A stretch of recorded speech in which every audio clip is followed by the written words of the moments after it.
భారతీయ railway వ్యవస్థ ముఖ చిత్రాన్ని మార్చేసిన వందే భారత్ రైళ్లు తక్కువ కాలంలోనే ప్రయాణికులకు మరింత చేరువయ్యాయి. దేశవ్యాప్తంగా ప్రస్తుతం 130కి పైగా రైళ్లు నడుస్తున్నాయి. అన్ని రైళ్లు 100% ఆక్యుపెన్సీని కలిగి ఉన్నాయి. ఎప్పటికప్పుడు వందే భారత్ రైళ్లను రైల్వే అధికారులు అప్డేట్ చేస్తూ వెళ్తున్నారు. త్వరలోనే దేశంలో తొలి స్లీపర్ రైలు అందుబాటులోకి రాబోతోంది. ఈ నేపథ్యంలో వందే భారత్ రైళ్లలో అందించే ఫుడ్ విషయంలో రైల్వే సంస్థ కీలక నిర్ణయం తీసుకుంది.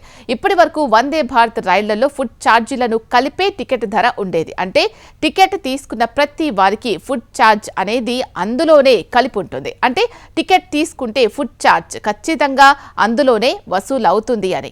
కానీ త్వరలో అందుబాటులోకి రాబోయే వందే భారత్ రైళ్లలో ప్రయాణికులకు ఫుడ్ కావాలా వద్దా అనే ఆప్షన్ ఎంచుకునే అవకాశాన్ని కల్పించబోతోంది.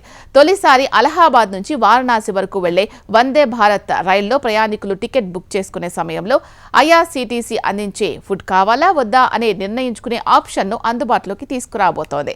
వద్దు అనుకున్న వాళ్లకు వారి టికెట్ ధరలలో క్యాటరింగ్ ఛార్జీలు యాడ్ చేయరు. ఫుడ్ కోసం అధిక ఛార్జీలు విధించడం, క్వాలిటీ, క్వాంటిటీ విషయంలో సమస్యల కారణంగా ప్రయాణికుల నుంచి విమర్శలు వచ్చాయి. ఈ నేపథ్యంలో రైల్వే శాఖ కొత్త నిర్ణయం తీసుకుంది. ఫుడ్ వద్దు అనే ఆప్షన్ కారణంగా వందే భారత్ రైళ్లలో టికెట్పై సుమారు ₹250 వరకు తగ్గే అవకాశం ఉంది. స్టేషన్ల మధ్య క్యాటరింగ్ ఛార్జీలు నిర్ణయించబడతాయి. అవి ప్రయాణికుల టికెట్ ఛార్జీకి యాడ్ చేయబడతాయి. అయితే వారణాసి నుంచి అలహాబాద్ లేదంటే అలహాబాద్ నుంచి వారణాసి వరకు క్యాటరింగ్ సేవలను నిలిపివేసుకునే అవకాశం కూడా ఉంది. బుకింగ్ సమయంలో వారు ఫుడ్ వద్దు అనే ఆప్షన్ను ఎంచుకోవాల్సి ఉంటుంది. ఆ ఆప్షన్ సెలెక్ట్ చేసుకున్న ప్రయాణికులకు ఐఆర్సీటీసీ ద్వారా ప్రత్యేక రిసీట్ను జారీ చేస్తుంది అని రైల్వే అధికారులు తెలిపారు.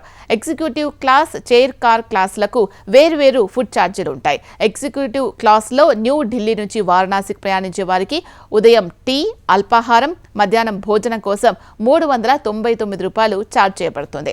చైర్ కార్లో ప్రయాణికులు ₹344 చెల్లించాల్సి ఉంటుంది. అయితే శతాబ్ది రైళ్ల స్థానంలో వచ్చే వందే భారత్ ఎక్స్ప్రెస్ టికెట్లు ప్రీమియం రైలు ధరల కంటే ఎక్కువగా ఉంటాయి.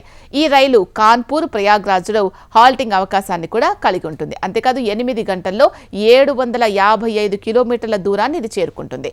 ఈ మార్గంలో ఇదే అత్యంత వేగవంతమైన రైలుగా కూడా గుర్తింపు పొందింది.